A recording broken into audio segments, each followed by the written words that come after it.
We are live, ladies and gentlemen. Ugh. So, Dale, how does it feel to finally decolonize your country? It's gonna feel pretty good. Ugh. Well, unfortunately, you're gonna have to move. Of course. Unfortunately. I ain't staying Because in this shithole country any second longer than I need to. yeah, no, fucking. So I was watching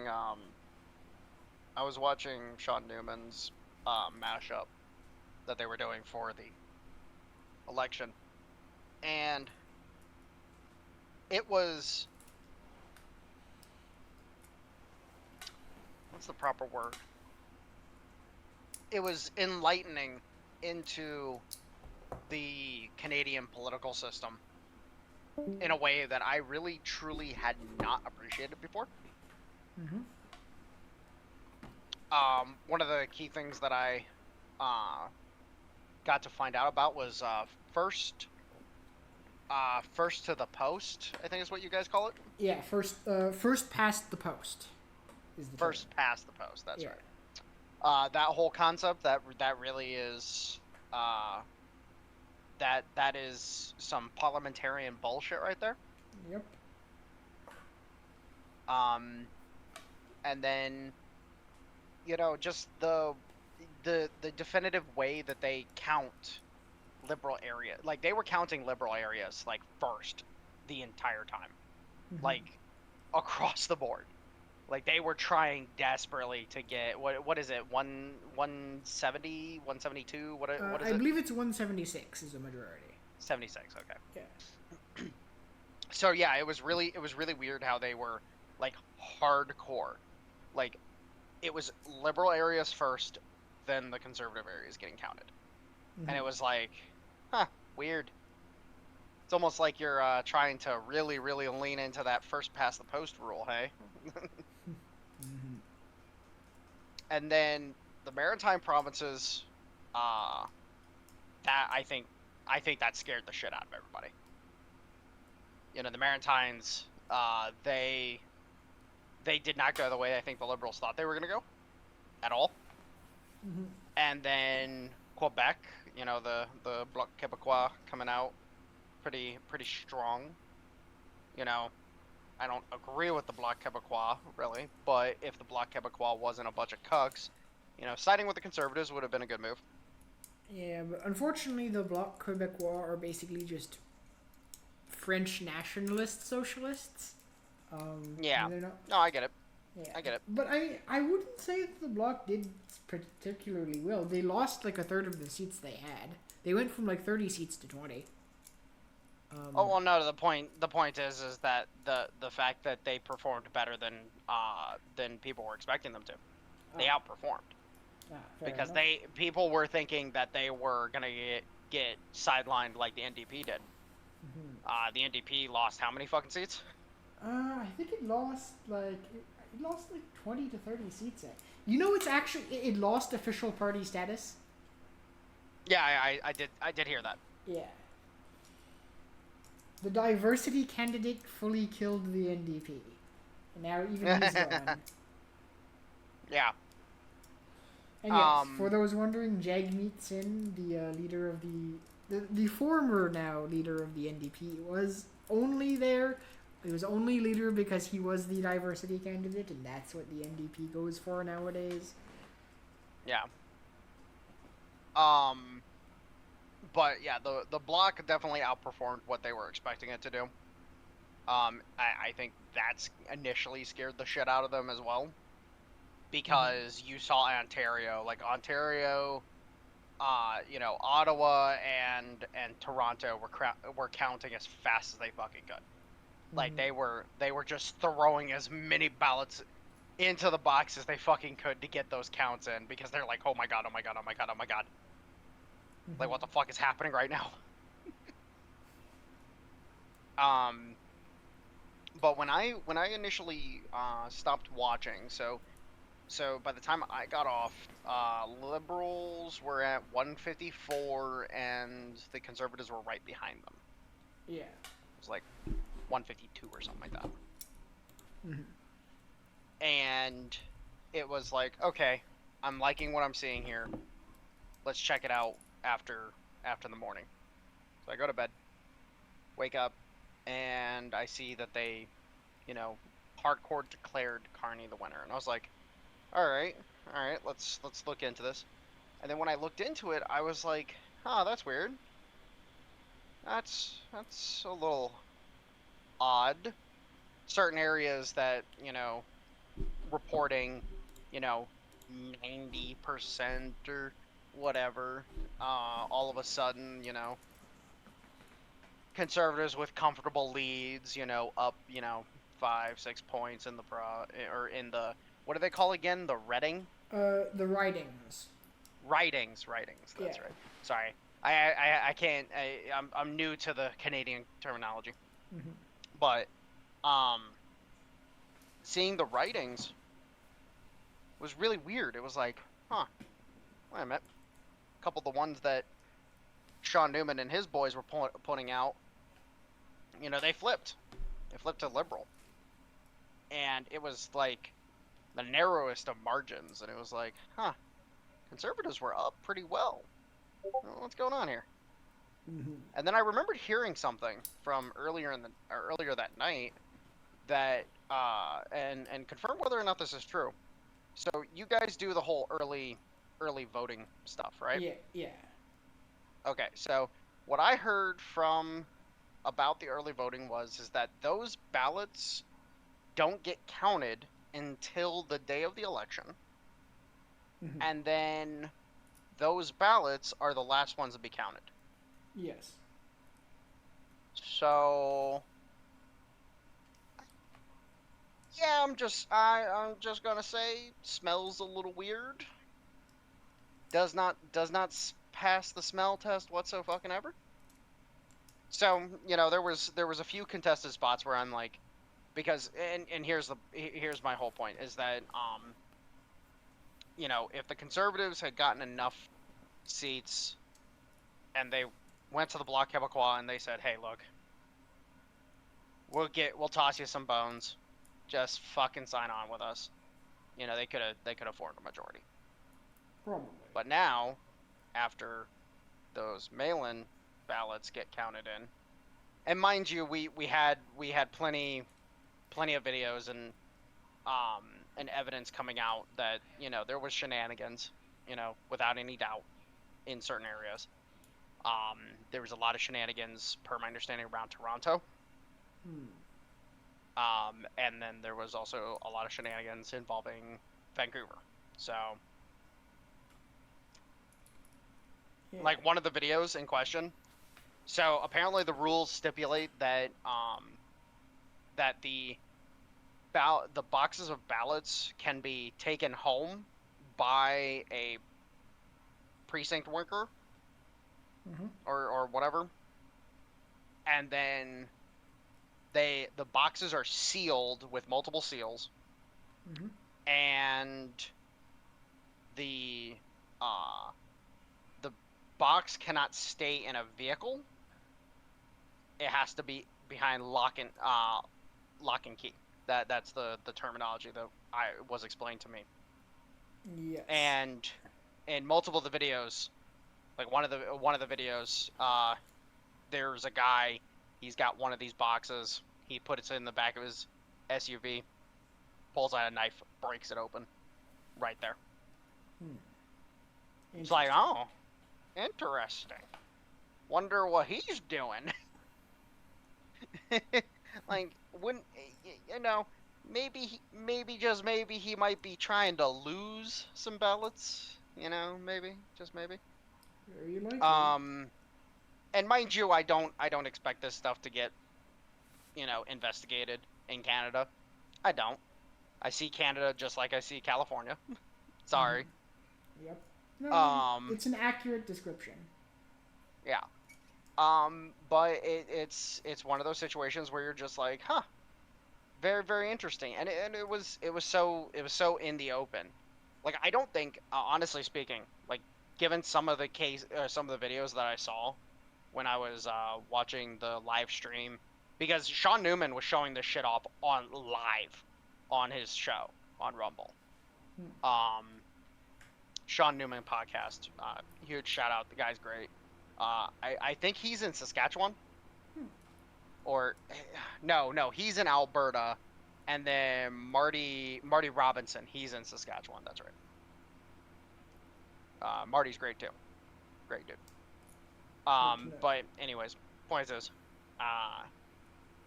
yeah, he's just showing this shit off right on this stream. And again, I don't expect the RCM, the Royal Canadian Mounted Police. Yes, RCMP. The Mounties. Yeah, I don't see the Mounties actually investigating it. I just don't see it. No. And it is what it is, unfortunately. Yes, they're too busy investigating whether or not someone said a mean word on the internet to investigate something as unserious as, I don't know, ballot fraud. Like our favorite white girl, Shiloh. Yep. Who did nothing wrong, by the way. So actually, have you? So I haven't gotten full confirmation of it. I'm still trying to get confirmation of it, but apparently, there's a potential that the guy who was recording her is currently on trial for a rape case. I wouldn't be surprised. Yeah, there's a potential of that. I haven't been able to confirm it yet. I need to look deeper into it. But the fact that the possibility exists is fucking hilarious to me. Yep. It's like, no, like, don't like, and if that's the case, then funny. She was accurate in her description of him as well. Yeah, not the word I would use, but hey, you know, more power to you, Queen. I just love the reaction to her GoFundMe. Like the leftists are freaking out because her GoFundMe exploded like it did. The same people celebrating the GoFundMe exploding of someone who stabbed a high schooler in the heart are now horrified that someone who said a mean word on the internet, that their GoFundMe is doing well. Yeah. Oh, damn. I forgot about that. I should have checked that when I have a vape right here, and it's got what is called turbo mode, where it hits really fucking hard. Nice. The problem is it uses the battery really fast, and it uses the juice really fast. Basically cuts the time that the thing lasts in about half. How long does one usually last? So these ones, I can take around 4,000 to 5,000 hits off of. Wow. And then like the little stick breezes, they last about 1,000 hits or so. So, yeah, it's cool. It's blue raspberry dragon fruit. It's a nice little flavor. Doesn't sound too bad. I know you prefer your tobacco. I get it. Yeah. You're a straight shooter. For me, it's cigars, pipes, or a bust.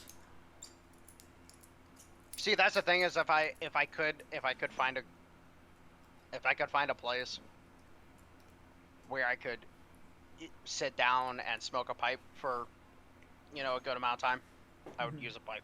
But problem is can't do it in the apartment because, you know, baby on the way. Makes sense.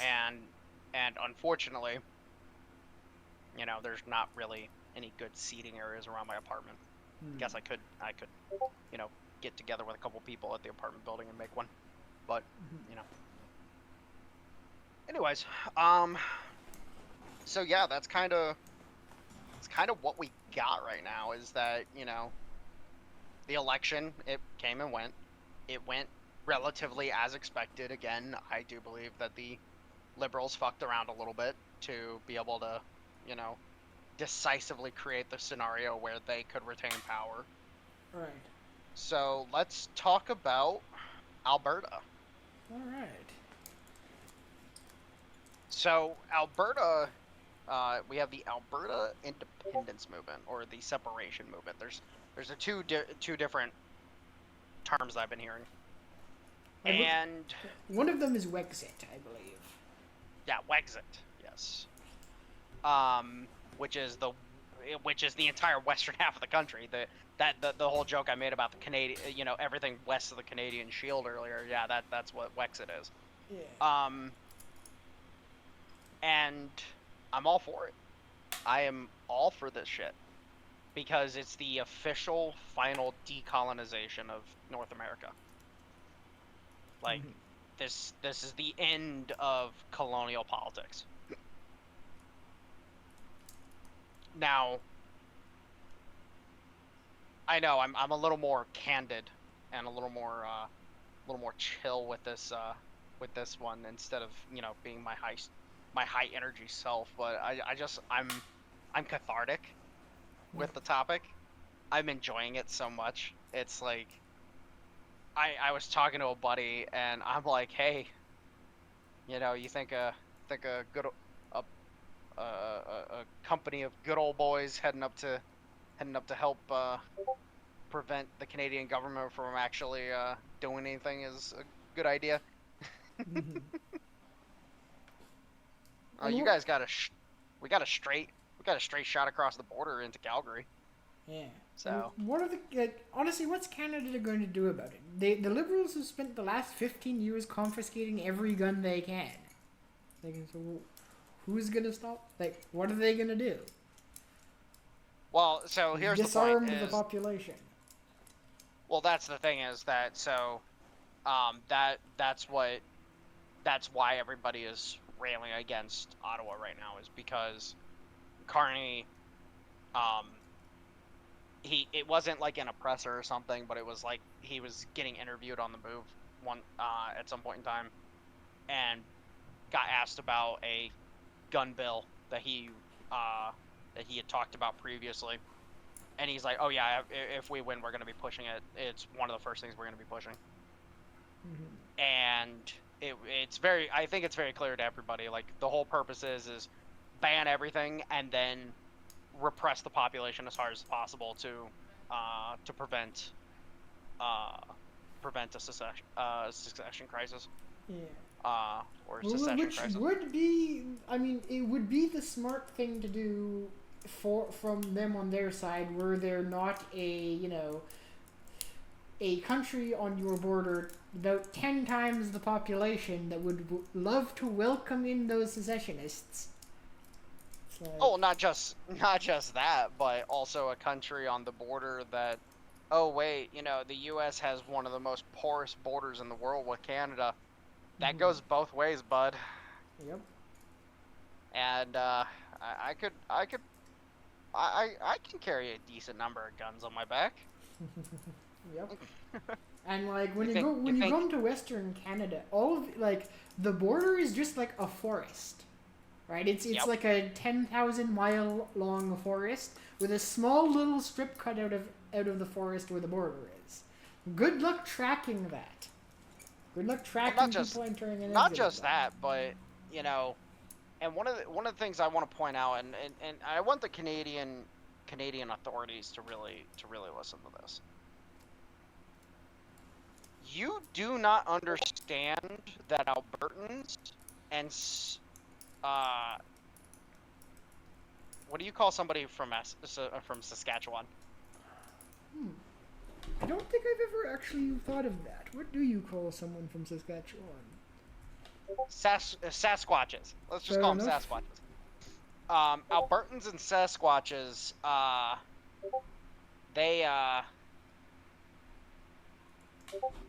they're American. They're not Canadian. They don't have the same disposition that the European folk of the East have. They're prairie folk. Yes. So, I just want the authorities in Canada to understand one thing. Like, we feel a kinship down here to Alberta and Saskatchewan that we don't towards you. So it's like, again, a good company of men could go into Canada and start just hitting RCMP facilities and just create maximum chaos to a degree that I do not think they understand just how much chaos that it would bring, because we could have that entire province liberated within a couple weeks. And for the idiots out there, tell them what a company-sized element is. Well, it depends. If you're talking about a standard company, you're looking at 200, 250 men. You know, if you're looking at an oversized like reconnaissance company, you know, sometimes recon companies will be oversized on purpose to give them a little more staying power in the event of contact with the enemy. You know, sometimes they'll get up to 350. Yeah. So yeah, a good company of men, you know, you could. There's nothing the RCMP could do. Like if all of a sudden they had a platoon-sized element surround a facility and just fucking open up and just drop officers as they're coming in and out of the building, and just lay a quick siege and then assault, and it's like, oh wait, all the materiel that the RCMP has in that facility is now theirs. Mm-hmm. And for the record, a company is about 20 individuals. I mean, not a company, a platoon. A platoon's about 20. Yeah. And Well, one recommendation I would have, if any such people are listening or find this podcast, you have to do it while wearing masks and green uniforms. If anyone, just to Like those, like Doc's TLA uniforms. Oh no, a clip of ammunition and me little Armalite. I was more referring to, you know, making it more symbolic. Like, what was the buzzword used for the people, you know, during 2014 in Crimea? What were they called again? Russian separatists. You don't remember the little green men? Little green. Oh yeah, you just said it. Yeah, that's what I was hinting at. It would be symbolic. Oh yeah. Oh no, it'd be perfect. It'd be Yes. perfect because one, that's the camouflage you'd wear up there anyways. True. Like that's the thing, is like a lot of people actually don't know this. So jungle uniforms don't just work in the jungle. They work in these really dark, tropicalized northern forests as well. Mm-hmm. Call me old-fashioned, but there's a reason I prefer M81. Well, M81's not even as good as like multicam jungle in the Pacific Northwest is one of the best camouflages. I just prefer the symbolism. I get it. And plus, it's also a lot more affordable. Multicam's not that expensive. Like, yeah, if you can go to a surplus store and actually find a set of M81 that actually fits you, sure. Me, I need to order stuff anyways because my natural belt line is fucking 40. Like I need to request shit. But no, that's the thing, is like, if you just have a good solid group that can go up there and cause mayhem and steal every little fucking thing that isn't nailed down and hand it over to the Albertans. The Albertans are gonna be like, oh hell yeah, let's go. Let's just fucking do this. Yep. And that's the thing, is with so few MSRs, like, this is the whole thing, and one of the things that I researched a little bit, with so few MSRs to Eastern Canada, the military is going to have a hard time responding properly. What is an MSR? Main supply route. And not just that, but the military is already divided on this issue as is. Like, I've been seeing, and mind you, I've been hearing it from some younger folk as well, but just on the mashup last night, or that night, I should say, of the election, Sean Newman had a couple Canadian Army vets. One of them was a little on the older side, probably in his 70s. The other guy was probably in his late 30s, early 40s, and both of them were definitely of the definitely for some of the little more hostile methodology. Mm-hmm. Like the sentiment, the military is already divided as hell on this, and let's face it, the fucking cops, they're gonna be divided because it's like, well, shit, I work for Calgary, not fucking Ottawa. True. It's not Ottawa that pays their salaries. Exactly. So, yeah, no, it's one of those things where I'm like, I don't think this is gonna go. I don't think this is gonna go the way you think it's going to go. I just don't think so.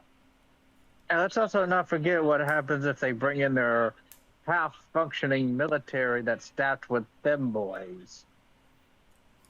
Well, no, and let me explain something, dude. At the end of the day, what this is going to create a crisis that everybody's going to take notice of. Canada could be the thing that causes the downfall of Imperial Europe. Because Imperial Europe never fell. It just rebranded. It just changed names. And I think that might be where we're going with this. Where Imperial Europe is going to get told, like, hey, you're done. And finally they're going to have to just acknowledge, okay, maybe you're right. But yeah, so it's just interesting, their reaction so far. It's like, you're not gonna win this. No. You know, give me some information regarding the Canadian side of this. Well, all I'm going to say on that front is I'm sure the Canadian Army and its 3rd Zamboni Division is going to be able to stand up to, the U.S. military. The 3rd Zamboni Division. Yes. Like, I remember, it was maybe a little while ago, me and Stoner were going over just, like, what the Canadian military actually has in terms of equipment, and it was, like, shocking how little it had in terms of, like, any sort of vehicles or aircraft. I think they had, like, 20 or 30 tanks or something in total, and, like... Our Marine Corps has more shit than the whole Canadian Army. Yeah. Hold on, give me a second. I think they had like less than 100 like armored vehicles in total. I think, but it's been some time. It was. Let me take a look at this. All right, so, so 20 Leopard 2 A6s. Oh, they actually have the A6. Funny. Is that a bad one? No, the A6 is actually the last like half decent version of the Leopard. The A7 is an absolute shit show. It's so complicated, it's unfucking real. Then they got 54 of the A4s, which I'm guessing. Oh, they originally had 100. 20 were upgraded to the Leopard 2A7 configuration and transferred to Germany in exchange for the 2 6Ms. So so originally they had 100 Leopards, 100 Leopard 2A4s, and then they exchanged 20 of them for the 2A6, and then now they have 42 for training purposes. After they upgraded 20 of the 2A4s to 2A4Ms, and then they donated 4 or 8 in total. Donated 8 of the 2A4s to the Ukrainians. And then they have 135 113s. What are 113s? You know those tracked armor personnel carriers that the right. U.S. developed back in Vietnam? Oh, so they have Vietnam era APCs. Very Well, very nice they've got the enhanced version of these. These are kind of like actually half decent. Oh. But they also have the 198 of the Bison, which are basically like are basically like the LAV-25s that the U.S. uses. And then they've got the Coyote, which is another version of it, which is a more direct action recon version. 616 of the LAV 6.0, which is this is actually a furtherance of the LAV line of vehicles. These are actually pretty decent. So they've got a decent number. So what it is that the Canadians rely more on wheeled infantry fighting vehicles than they do tanks. But you know, the problem is then let's go back to that page there. Let's go to structure. Let's go to the top. So let's 22,500 active personnel, 21,500 reserve personnel, and then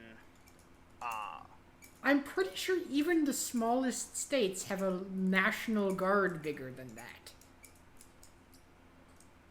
Well, here's the point.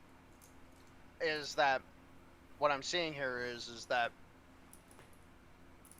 they probably only have, so they have the, okay, so the Canadian Army is comprised of the 2nd, 3rd, 4th, and 5th Canadian divisions. Now, what is... Alright, so...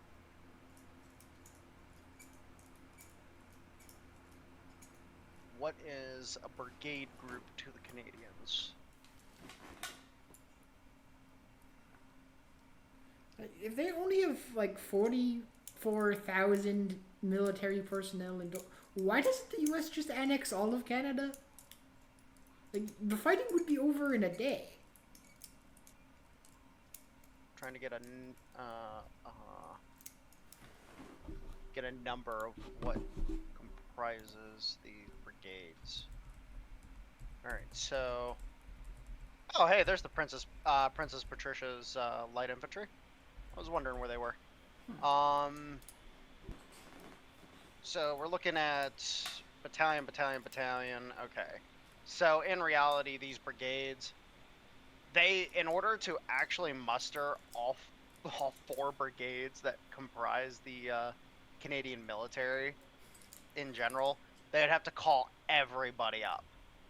They'd literally have to call everybody up, and then they're only half strength. They're only half strength divisions, anyways. There. So that's it is what it is, unfortunately. Yeah, as I said, You poor unlucky bastards. the war would be over within a day. Like, yeah. Why haven't they annexed Canada yet? Well, just out of a sense of, not being complete dicks. And then you guys are only rolling the Hornets right now. You're rolling... What's your... Wait, do you not actually have gunships as part of your... Wait, what? You guys don't actually have gunships? Or are they part of the army? They might be part of the army. But, then Navy-wise, let's take a look at the fleet. Oh dear. I'm expecting that to be the worst. 12 frigates, 4 patrol submarines, 4 Arctic and offshore patrol ships, 12 coastal defense vessels, and 8 unarmed patrol/training vessels. Sounds kind of small. 12 Halifax-class multi-role patrol frigates. I don't know anything about the Halifax. Probably sucks. No, I can't say that. I'd actually need to know. Fair enough. Alright. So, Halifax class, also referred to as the City class of multi-role patrol frigates that have served the Royal Canadian Navy since 1992. The class is the outcome of the Canadian Patrol Frigate Project, which dates to the mid-1970s.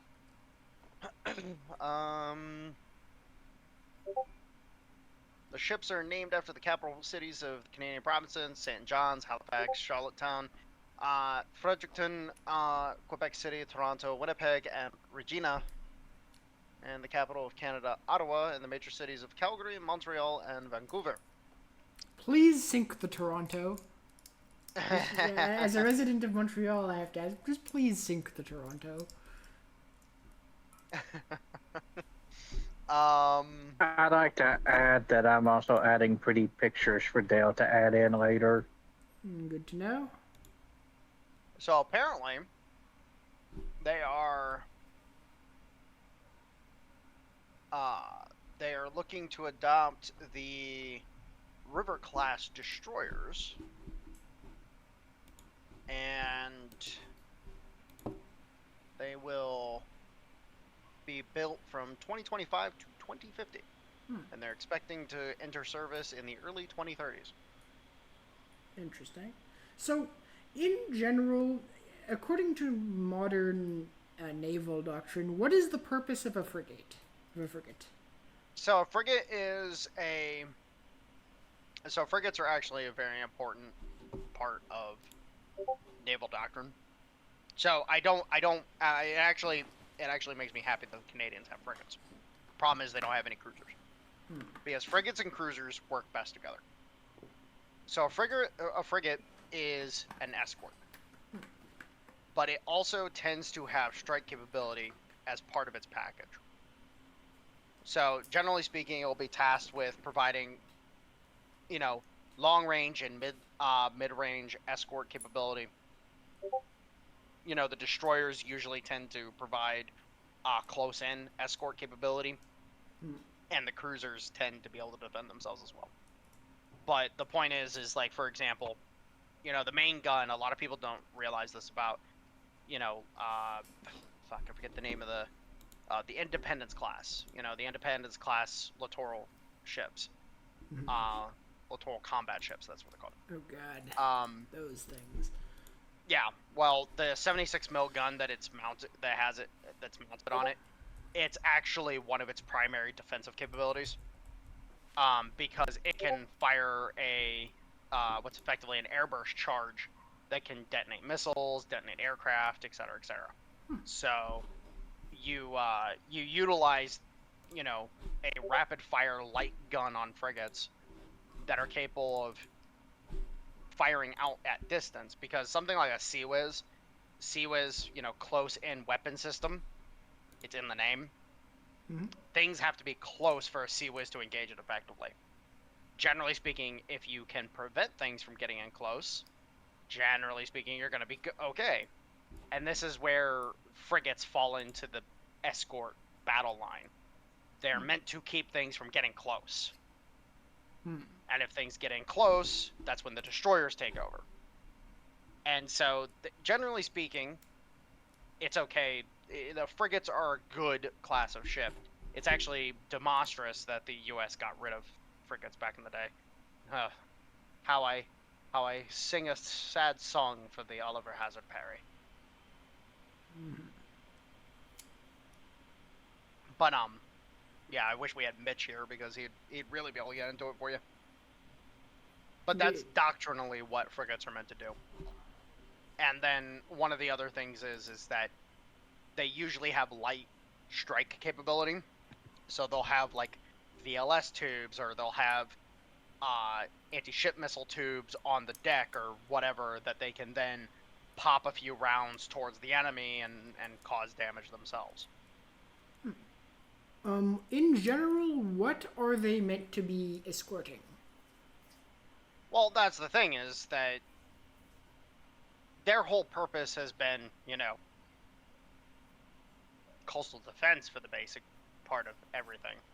Mm-hmm. So they haven't been escorting larger ships. Usually they're just patrolling the coastlines and the territorial waters of the nation. Right. Now they can be paired up with other nations, like within the Commonwealth system. Sometimes they'll pair up with British ships and do tours with the British ships. That is an interesting picture, Stoner. You can fit the entire Canadian Navy into a single picture. With decent font, by the way. That's true. Only like I only have to kind of zoom in to actually read that. But no, to be fair, for what Canada is, that Navy is actually half decent. Now, should they have so many more subs? Yes. The fact that they don't have like 10 ocean-going subs is absolutely hilarious to me. But again, when your only interest is your yard, it is what it is. Oh, how to be an isolationist nation. Oh, you mean the British Royal fucking waste of space? Half of those ships are in dock right now because they have mechanical failure. And for those wondering, Stoner just posted a second picture of the entirety of the British Royal Navy. Also not that big, to be honest. Oh no, they're fucking. Yeah, it's fucking pitiful. That was to show how the Canadian Navy complements the British. Yeah. And that's kind of what it is that the Commonwealth navies are always complementary to the British Navy. Interesting. Yeah, it's kind of weird, but it is what it is. Yeah. I mean, they're supposed to be their own countries by now, but their navies are just basically only exist to be complementary to another country's navy. Very interesting.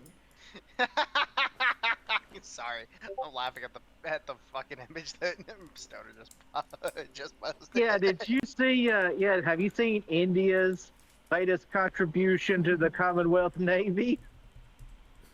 Yes. Well, to be fair, India's not at all involved with the Commonwealth at this point in time. Right.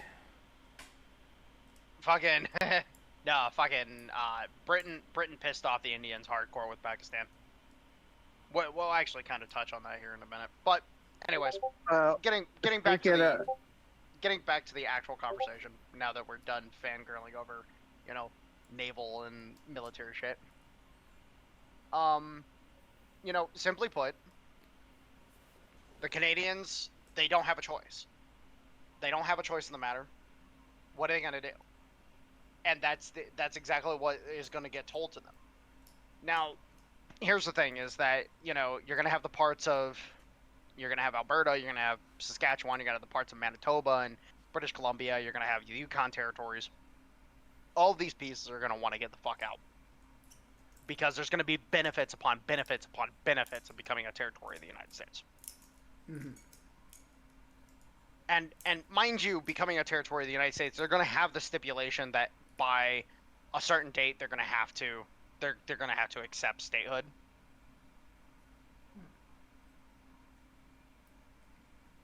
But what it's going to allow is for us to eventually start picking and picking and picking and picking. And eventually we'll have full control of North America. North of Mexico. Yeah. Eventually. Probably don't want to annex Mexico. That sounds like a bad idea. Oh no, it's a fucking amazing idea, but we have to get it cleaned up first. Right. That's a 70, 80, 90-year project.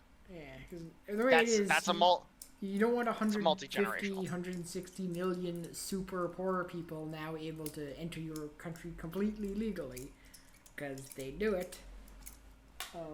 Oh no. So that's what's going to happen, and this is going to be the crucial thing that a lot of people don't understand. So a bunch of people are freaking out about this whole North American Union bullshit, and I'm like, yes, What do you mean? Yes, we're gonna do it. But this just... Why are you siding with the globalists? I'm not siding with the globalists. I'm literally telling the globalists I'm gonna kill them. I'm literally telling the globalists that they get to die too, just like the communists. And just like the fascists. They get to die right alongside them.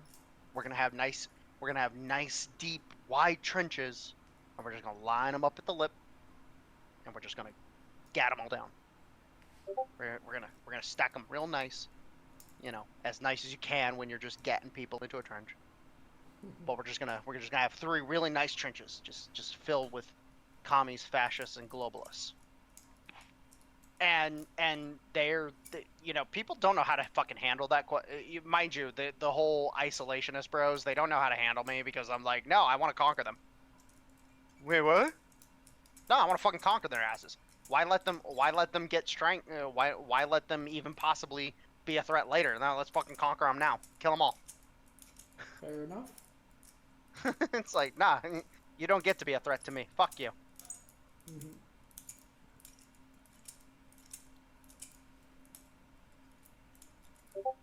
But isn't there a worry just with the fact that because Mexico is like so much poorer than both Canada and the U.S. that like if you just let them in, like if you annexed Mexico, that they just all flood into the, you know, the richer parts of the system and just kind of bring it down. Okay, so lower, like bring it down to so their so level. here's the point, Yeah. and this is where, you know, realism meets fantasy.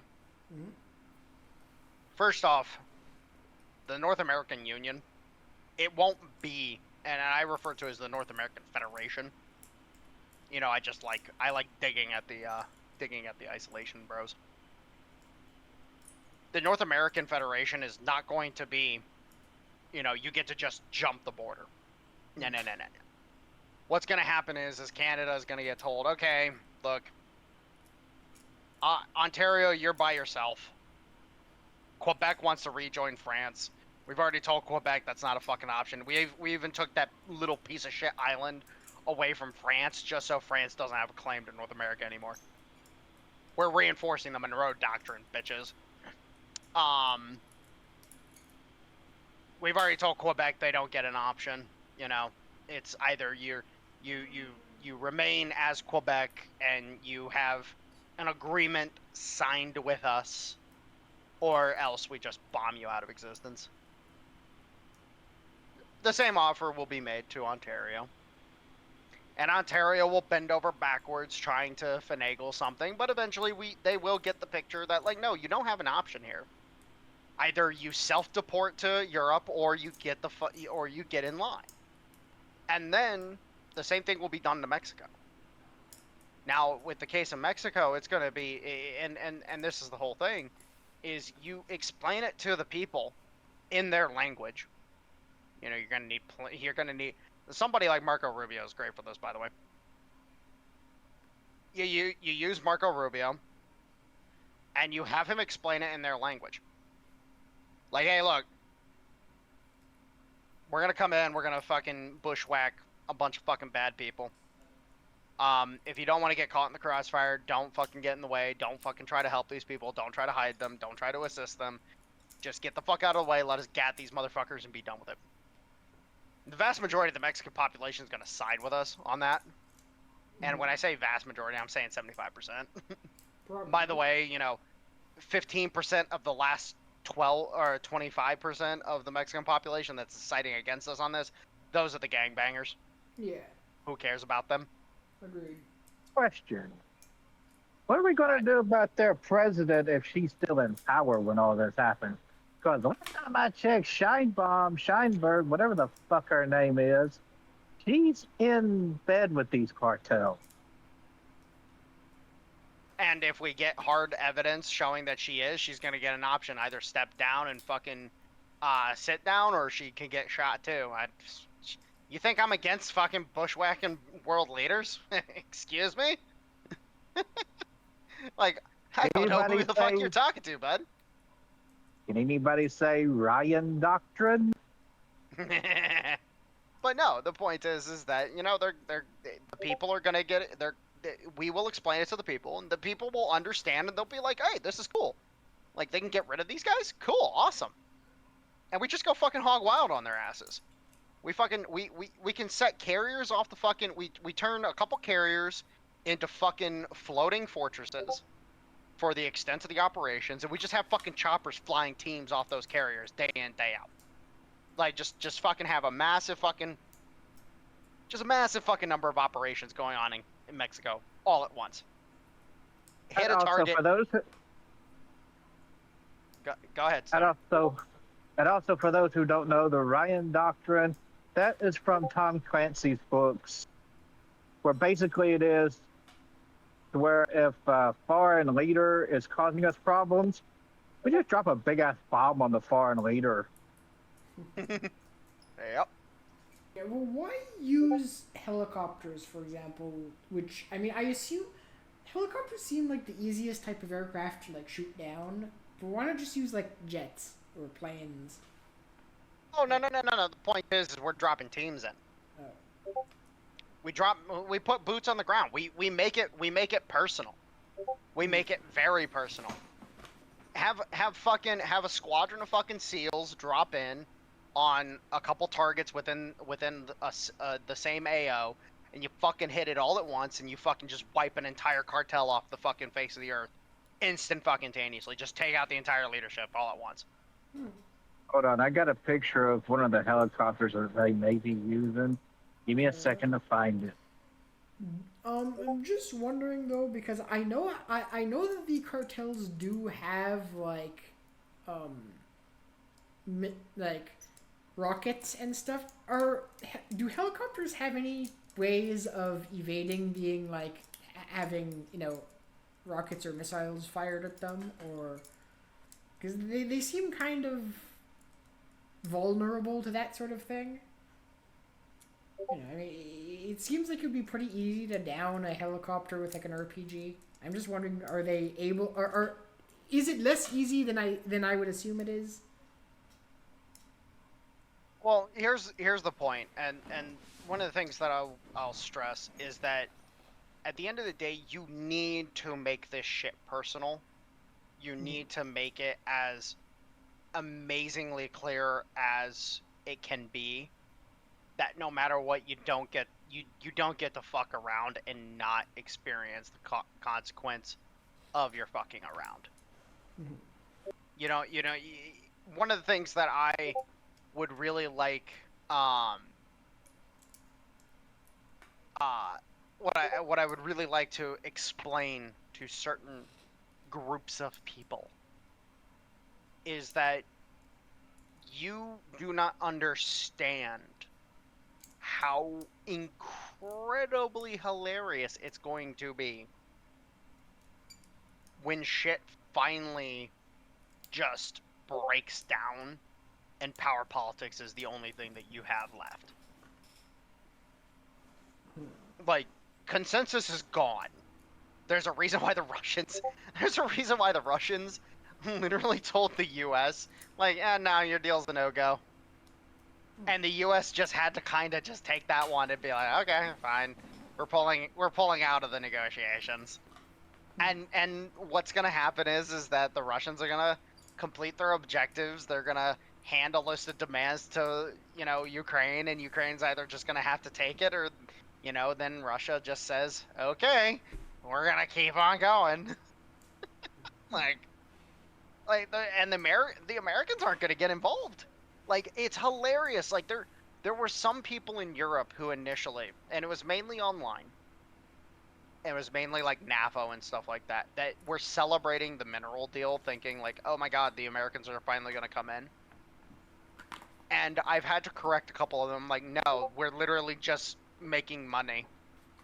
Like, that's all we're doing, is we're making money off of them. We don't give a shit how many of them die at this point. Fuck it.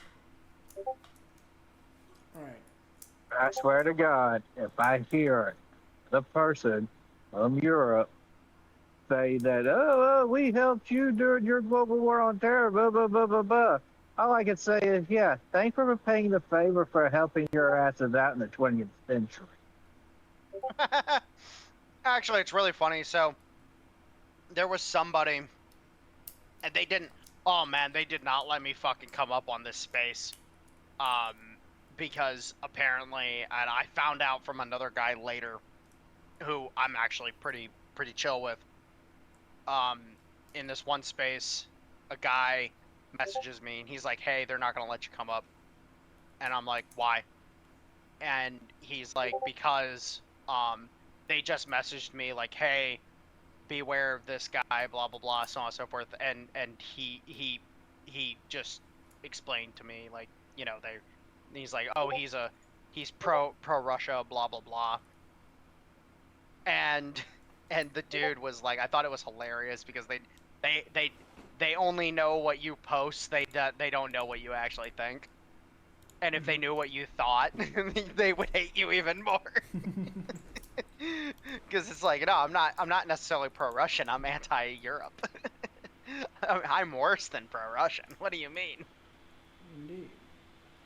But no. So but I was so ready to fucking rail into this guy because they were talking about how NATO, the only guy who the only country to ever use Article 5 was the U.S. Mm-hmm. What was the guy's name? Like Matt Tabrian. What were you saying? Matt Taibbi? No, not Taibbi. Oh. I fucking hold on. I shared it in the chat. Hold on, let me find it. Fair enough. Oh, so Tardio, Matt Tardio. fitting name, Tardio.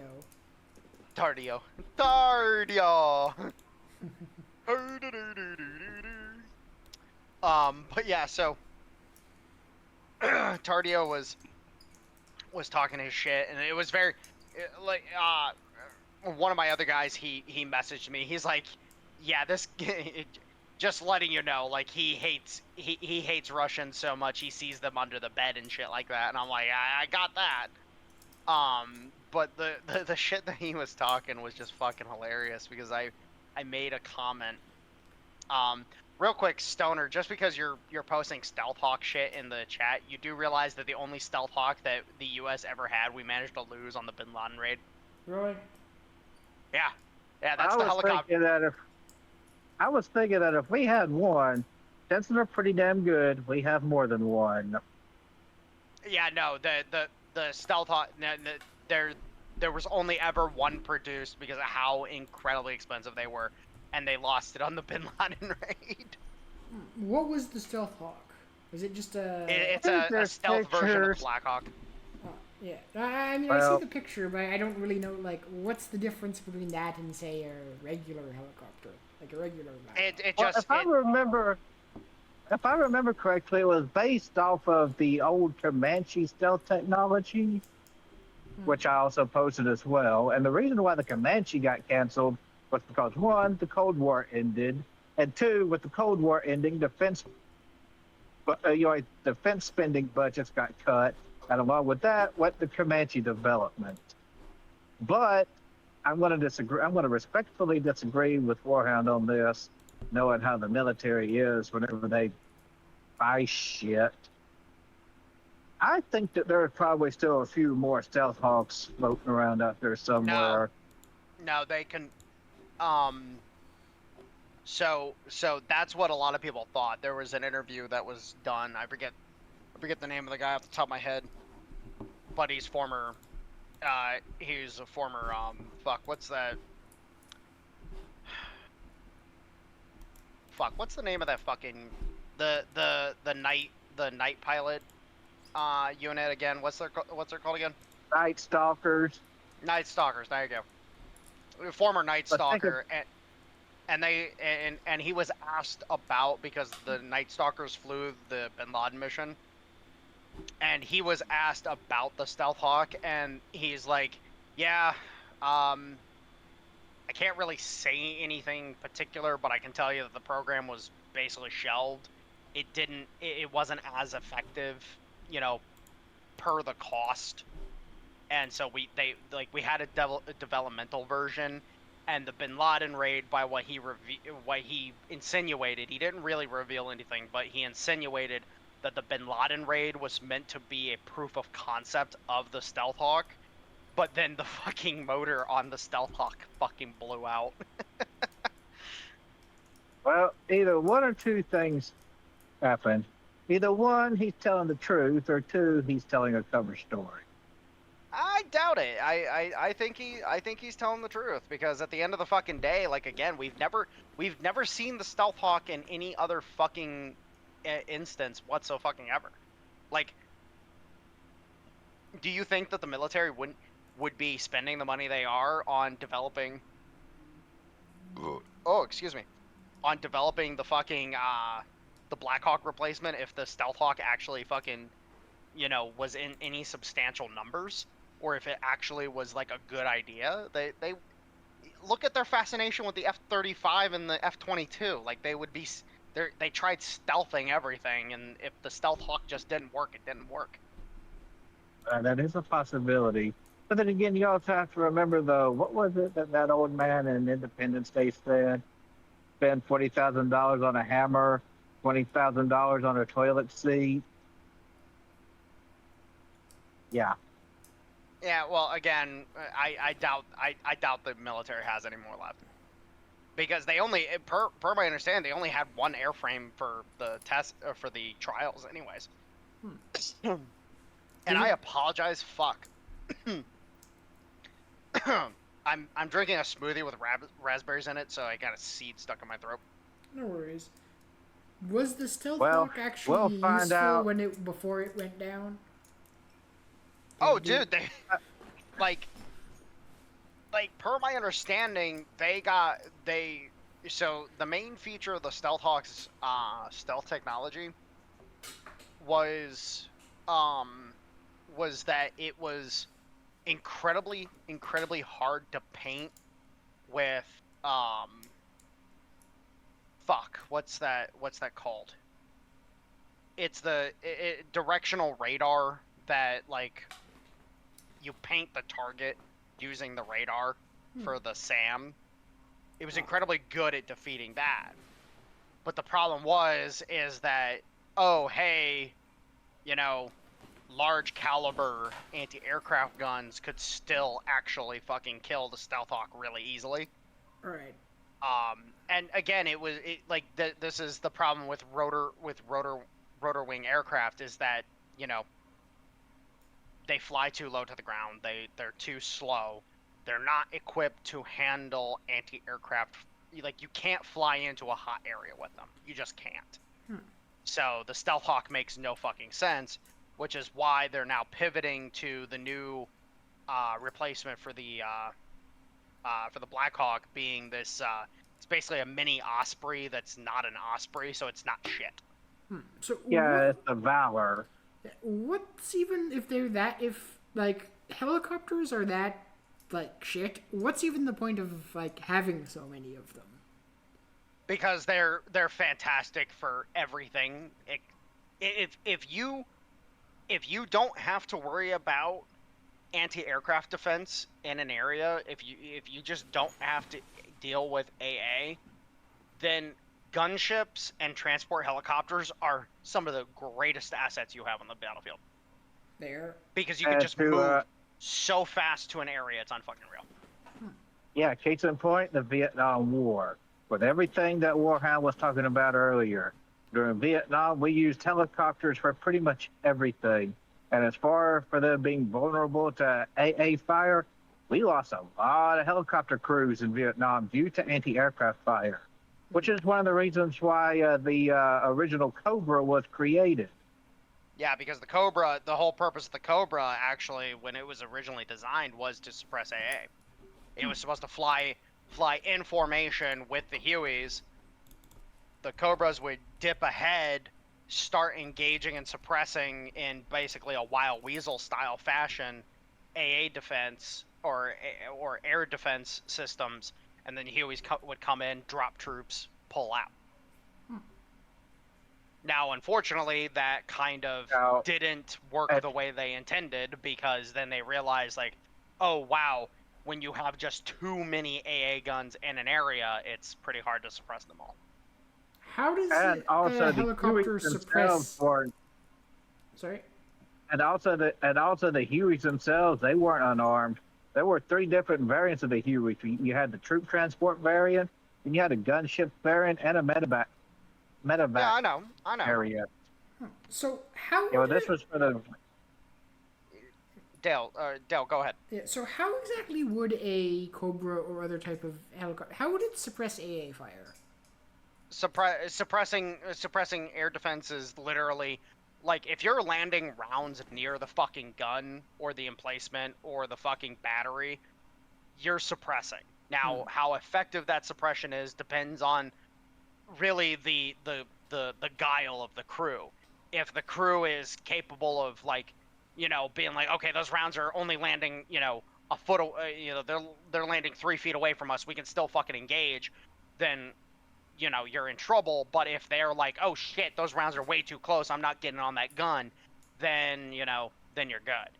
Another thing is that, you know, potential for for detonating munition stores and whatnot. So one of the key things to understand about, like, missile batteries, surface to air missiles batteries, if you actually hit the tube and detonate one of the missiles, the entire battery can cook off, depending on how the battery's set up. We actually saw this in an instance in Ukraine, for example, where an entire S-300 battery cooked off near Ukraine because, or near Kiev, where some Russian Ka-52s, they were doing, so the Russians have this weird thing that they do with helicopter gunships, where they're coming in, and then they pick the nose up of the gunship, and they fire off their I forget what they're called, but for us it would be Hydra rockets. You know, the circular rocket pods. They're dumbfire rockets for strafing areas. Right. They'd pick the nose up, launch the rockets, kind of like indirect artillery, and then bank, and then pull out of the area. And they would do this. You know, you'd have like an entire squadron of helicopters just doing this in tandem with one another, or in a row, just suppressing an entire area. It's a decent area denial tactic. It's the U.S. actually started training their pilots how to do it. By the way, like they started, the U.S. took note of that strategy and actually started implementing it, per my understanding. But what you end up having is that one of these incidents where, you know, the Russians are pushing in towards Kiev in the early bits of the war, I saw talk and a soft confirmation. You know, it's not a hard confirmation on whether or not it actually happened, but there was a soft confirmation from some battlefield reports of that day. But one of these choppers, when it was firing its rockets, one of those rockets impacted a SAM battery near Kiev, and the cascading explosion destroyed the entire battery. I think it was a battery of 6 or something like that. And it just knocked out the entire battery because of the explosions from the spare rounds and everything like that. It was... AA is incredibly fucking volatile, because you have to... even if it's a gun, like a kinetic weapon system, like, say, a fucking... like, you know... imagine the fucking Bofors gun emplacement on a warship from World War II. Even if it's a kinetic system like that, they have to have the ammunition stockpiles close enough that they can reload the gun as fast as possible. So, you know, the bunker for the ammo is somewhere near that gun, period, end of story. Look at this picture. Helicopters during the Vietnam War. Did not realize the CH-46 was actually used in Vietnam. I knew the CH-47 was, but I didn't realize the 46 was. Cool. Is the CH-46 Yeah, a good helicopter? It's just a smaller. It's the naval version of the CH-47. Hmm. Yeah, it's the Chinook. Oh yes. It's the That's CH-46. that's a transport helicopter, right? Yes. Hmm. But yeah, then the What? Mi-28, like the Mi-28 is such a sexy looking fucking helicopter. I don't care what anybody says. This thing looks sexy. So It's so good looking. I'm looking at that same picture you mentioned before with the Vietnam helicopters. What exactly is the CH-54? Because that is a weird looking helicopter. Oh, the Sikorsky. Yeah. So that is what we refer to as a heavy lifter. Hmm. So that thing is meant to pick up like artillery guns and like small like prefab structures, like cargo container, like the cutout right there in the body of the Its helicopter is nickname- literally for it to land and have a or it can land with a cargo container that can detach from it and whatnot. It's nicknamed the Sky Crane for a reason. Yeah. The Sikorsky. They knew how to build helicopters. They were great helicopters. And there's also a civilian variant of that helicopter that some logging companies use. Yeah. Interesting. So like to move lumber and such. No, move trees. Oh. Interesting. Not lumber, trees. Fair enough. They'll lash together stacks of logs and shit, and they'll fucking haul that shit off a mountainside. Hmm. But yeah, no, it's just really weird. Continuing since we kind of went off into the weeds a little bit, but let's continue on the whole Ukraine thing. It's actually really weird. Some of the reports that are coming out of Ukraine right now. That Matt Tardio dude fucking annoyed the shit out of me because he played it up like, oh, Russia's losing, and then every fucking report that's coming out of fucking Ukraine right now is, hey, the Russians just took this, and no, the Russians took this, and no, the Russians took that, and it's like, oh, it's kind of weird. I thought the Russians were losing. Thought they were losing, eh? Oh, okay. It's just really fucking weird. And then another one, the situation with situation with fucking, I'm having a stupid. Are you talking about Tourette's? Yes, thank you. You're welcome. The situation with Tourette's, everybody was like, oh, the Ukrainians are pushing them back, and then all of a sudden there's reports and geolocation showing that the Russians have pushed really, really hard into this one sector, and then you realize really quickly, like, oh, hey, there's another area where the Russians are pushing. Yeah, they've got an encirclement underway and shit like that of the Ukrainians, and then there's another encirclement somewhere on the front line where they're getting ready to encircle at least, I think it's at least 2 battalions worth of guys in this one city. And it's just like, fucking hell, guys. Like, when do you just fucking call it quits? I have an intelligent question for the NATO crowd. If the Russians are winning, why? I mean, God damn it, not Russians winning. If the Ukrainians are winning, why are they scraping the bottom of the barrel for meat to throw into the grinder? Remember, they're still playing up the idea. Like when I heard that Matt Tardio guy make the statement, like, Russia's lost 800,000 men, and I'm like, no, they haven't, because Media Zona has only been able to confirm that in fact the Russians have lost around 100,000, and I think that's just about right. And another thing too, I was also just thinking about, if the Ukis need more meat to throw to the grinder, then they could just go around to all these fucking nightclubs and whatnot, round up all the patrons and stick them in a uniform and hand them an AK and say, "Good luck, schmuck." Well, you know why they're not gonna do that, right? Because those are the rich people. Because those people, exactly. That's what I was going to say. Yeah. They're not going to conscript the kids of. They're not going to conscript the kids of rich people. Hell, I mean, the U.S. wrote a song about that like 50 years ago. It's true. It's true as today as it was when it was written. Yeah, fortunate son.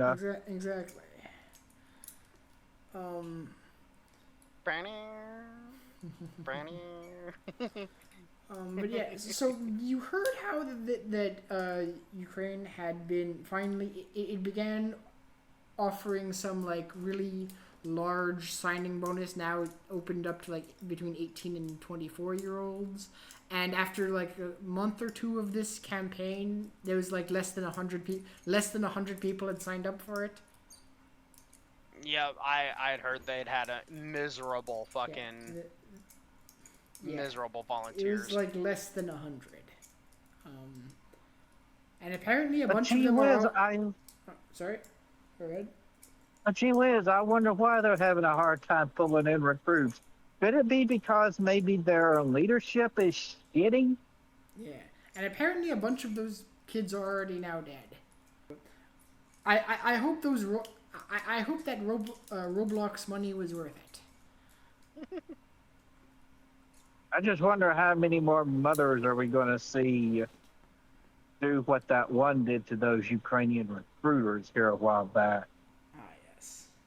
They've apparently now also offered that same like really high recruitment bonus to now people 60 plus as well.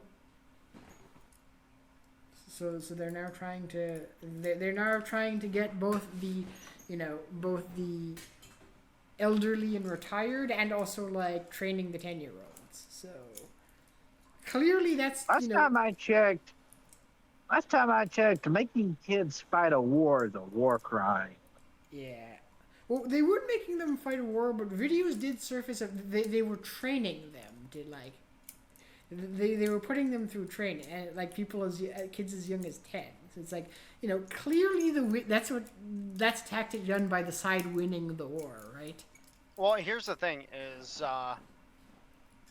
one of the things that I think a lot of people need to understand. Many people don't understand that across the board, the whole affair of Ukraine is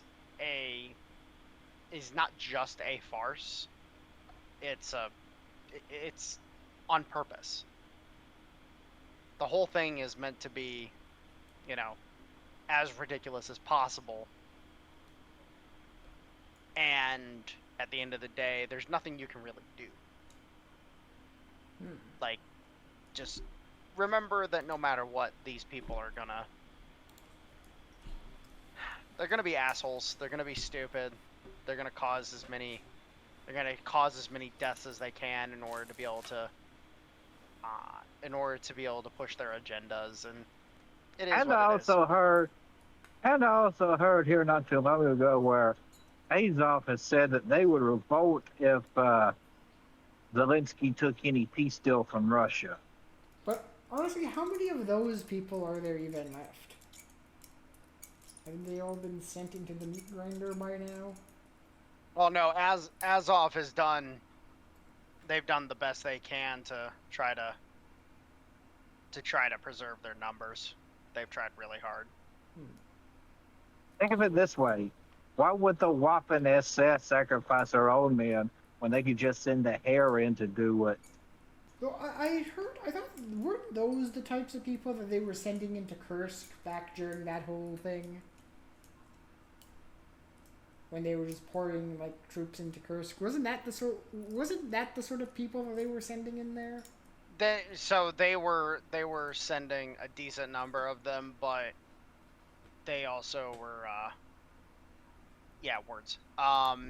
they were sending a decent number of them in there, but the whole purpose is because they wanted a chance to kill Russians. What they failed to realize and understand is that attacking Russian civilians is not going to go too fucking well. And you're going to die. You're going to die really quickly. Yeah. I just wonder how many of those Russians had private ownership of arms and used them. Probably not that many. Gun ownership isn't that common in Russia. Like, it's more common than in Europe, but then again, that's not a very high bar. But it's still not that common. Yeah, I don't suspect the average, like, poor person in Kursk has, you know, a gun. Well, that's the thing is that, you know, if I were anybody, and this is just, you know, me having my opinion, if you're in or around the border of that whole whole region, you should not be there at all. Yeah. Should probably leave. But that's just my opinion. Yeah. So how much longer do you think the whole Ukraine war will go on? I give it anywhere between the next 8 to 6. Yeah, I'd say 8 to 16 months. Yeah, I'd say about that. And do you think that's Because- before a settlement is reached, or before one side completely collapses and just loses? The Ukrainians? The Ukrainians are gonna collapse within 6 to 8 months. They've been on the downslide for a while now, and they're just fucked. I mean, the settlement will be reached within 8 to 16 months. Fair enough. Because until a full settlement is reached because what's probably going to end up happening is that Ukraine won't exist past this point. I don't think Ukraine as a state will exist. So you think Russia's gonna annex the whole thing, or? No, I think Russia's going to take the parts they want, and then Hungary's going to take their little bit of it. Poland's going to take their bit of it. So on and so forth. Pretty much what we're going to have is Ukraine shrunken, and what's left of Ukraine is going to be full of a bunch of seething idiots that are craving revenge. Well, what's gonna be left of Ukraine is not a lot of people. And even fewer people that aren't, like, crippled. There are not gonna be a lot of men left in Ukraine. Absolutely. You also have to remember this too. How many? Well, this is all speculation at present right now, but have you heard of the connections between the Trump assassinations and their connections with the people in Ukraine? Well, the second one, definitely. As far as the first one, we still don't know anything about that guy. So, I think it would be pretty damn safe to say to expect Ukrainian terrorists to start rising up within the next few years. Probably. And I wouldn't even give it that long. Do you think that'll more happen in the US or Europe? Because there are a lot more Ukrainians fled to Europe than they did to the US. Oh, it's gonna be all over. Oh, Every single nation that took in Ukrainians, there's gonna be a level of revenge. well, wouldn't it be? Because I'd assume that the ones who fled aren't the ones who really care to actually stay and fight the Russians. So aren't they less likely to be the Banderites than, say, the ones who actually stayed and wanted to fight the Russians? Well, if you know anything about Ellenville, New York, you know the answer to that. Ellenville, New York. Ellenville, New York. It's a Banderite stronghold in New York that they've got a whole fucking thing where they have a summer camp dedicated to training Banderites. God, I wish we had Halsey on right now because he would be able to tell us a lot of info on this subject. I doubt he would. I don't know what his full breadth of understanding of the Ukrainian situation is. He knows a lot more about Israel. No, it's not to say that he doesn't have a good understanding of the situation overall. Like he understands the bullshit that's ongoing. It's just there are certain situation or certain details he might not know about. The only Banderite stronghold in the U.S., or are there others that you're aware of as well? That's the thing is I can't fully determine. I can't fully determine what the conditions are of certain communities. Like for example, North Royalton, Ohio, for example. Mm-hmm. There's a large Ukrainian subpopulation there, and then there's several other places across the board where there's large Ukrainian subpopulations. You know, those places can't really say for certain until you see certain things. Like there are certain dead giveaways that give away what it is. Like there are certain particular things, but you need to see those particular things before you can really establish if they are or not. Was there anything else you wanted to cover today? Honestly speaking, can't really think of anything off the top of my head. I'm also incredibly tired, so I'm like, Understandable. As someone who's just got off of working a 20-hour day a couple of days ago, I can understand that. It's hard to be, it's hard to maintain a coherent thought when you're that tired.